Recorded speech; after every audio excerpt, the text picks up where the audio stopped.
Well, this is Zach, and you're listening to Reads on the Bitcoin Well podcast. Bitcoin dipped below 80,000 USD this week, but the bigger story isn't the price. It's that Michael Saylor, the same guy who's been gospel preaching never sell, just stack for years, apparently floated the idea that Strategy might actually sell some Bitcoin to manage capital. He's since walked it back, claiming he was just trying to jam the short sellers and haters, but the cat's out of the bag.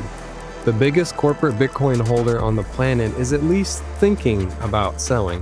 Now you'll notice I'm not panicking, not even a little, because this is exactly the moment Bitcoiners have been quietly preparing for.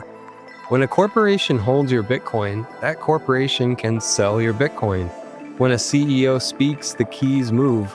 Not your keys, not your coins. Which makes today's reads almost too on the nose. We're going to talk about Bitcoin versus banks. Not the surface level stuff, the structural differences that actually matter. Who's in charge? Who can freeze what? Why a Bitcoin ETF isn't really Bitcoin? Why fractional reserve banking is the hidden tax on every dollar you've ever earned? Even as banks and governments pile in, the only thing that actually makes you sovereign is holding your own keys. Yes, I'm gonna keep repeating it forever, Laura.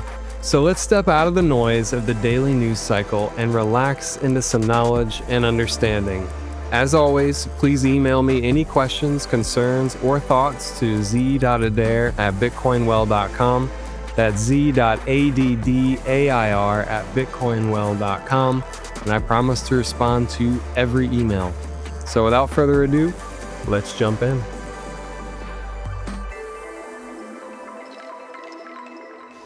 Bitcoin versus banks.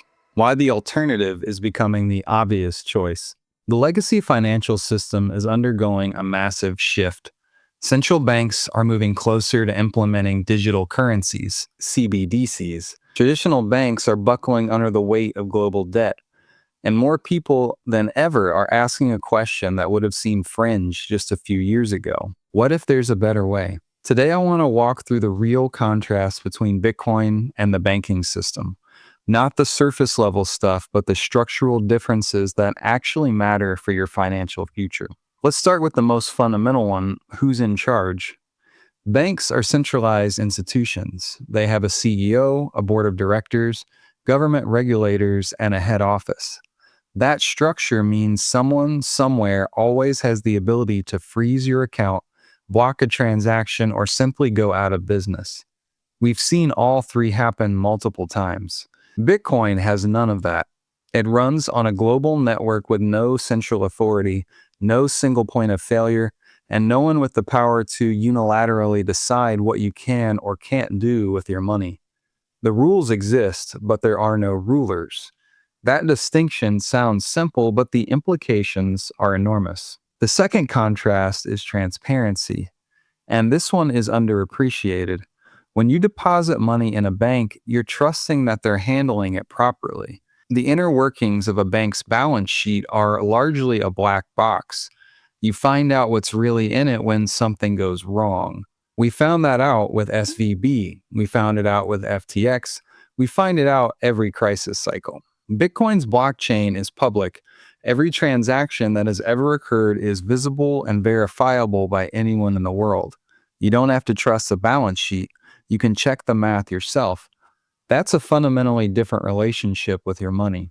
Third, inflation, or as I prefer to call it, the hidden tax on your savings. Banks operate on fractional reserve banking, which means they lend out more money than they actually hold in deposits. That process effectively creates money out of thin air, and it dilutes the value of every dollar you've already earned and saved. This isn't a conspiracy theory, it's how the system is designed to work, and it's been working that way for over a century. Bitcoin has a hard cap of 21 million coins. That number is written into the code and enforced by a global network. No committee can vote to raise it, no government can override it, no crisis can justify printing more. That's not just a technical feature, it's a moral one. Your savings can't be quietly eroded by someone else's decision to expand the supply. Now, I want to address something that's become a real conversation by 2026, because the landscape has changed: institutional adoption. Banks and governments are no longer just fighting Bitcoin, they're buying it. Spot ETFs have been approved. Bitcoin has made it into corporate and government balance sheets, and on one level, that's meaningful validation. It's brought liquidity, price stability, and forced traditional financial institutions to build infrastructure around Bitcoin that simply didn't exist before. But there's a danger here that I think gets glossed over, and it's important. When you buy Bitcoin through a bank issued ETF or a custodial bank app, you're not actually buying Bitcoin.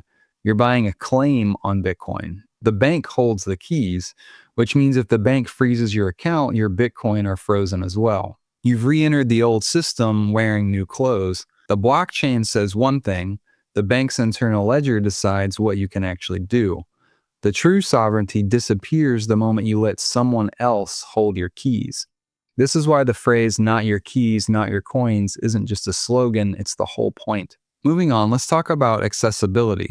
And the contrast here is almost embarrassing for the legacy system. In 2026, waiting 3 to 5 business days for a transaction to clear is not acceptable. Banking hours, holiday closures, geographic restrictions, credit checks, minimum balances, and ID requirements that exclude billions of people worldwide. These are features that only serve the institution, not the user. Bitcoin is permissionless. Anyone with an internet connection can join the network. No approval required. No minimum balance, no office to visit. And through the Lightning Network, Bitcoin now enables instant, near-free global payments that move faster than a wire transfer and cost less than a credit card swipe. Privacy is the next piece, and it's becoming more urgent by the day. Banks collect enormous amounts of personal data, and it can share it with third parties or governments without your explicit consent. Most people have no idea how much of their financial life is being observed, stored, and potentially used. Bitcoin offers pseudo-anonymous privacy. Transactions are public on the blockchain, but your personal identity isn't inherently tied to any one of your wallet addresses. By using non-custodial tools and taking some basic precautions, you can reclaim meaningful control over who sees your financial history. In a world that's moving towards central bank digital currencies, where every transaction could be tracked, restricted, or reversed by the government with a keystroke, that kind of privacy isn't a luxury, it's a necessity. And lastly, let's talk about energy, because this objection comes up constantly and the conversation has changed so much. By 2026, Bitcoin mining is increasingly recognized as a driver of renewable energy development, using stranded energy that would otherwise be wasted entirely. This includes flared gas, overflow hydroelectric, and wind and solar that can't be absorbed by the grid. Compare that to the traditional banking system. Thousands of physical branches around the world, massive data centers running 24 hours a day, a global armored car infrastructure moving physical cash from place to place. The energy footprint of legacy banking is enormous. You just don't calculate it because we're so used to seeing it every day. So here's where I land on all this, because it isn't just a different type of asset, it's a different type of relationship with money. One built on math instead of trust, on transparency instead of opacity, on fixed supply instead of infinite printing. By moving toward Bitcoin, you're not just protecting your savings from inflation, you're opting into a system that was designed to serve you rather than extract from you. If that sounds like something worth exploring, Bitcoin Well is a good place to start. We're non-custodial from day one, which means you hold your keys and we never hold or own your Bitcoin. And really, that's exactly what Bitcoin is about.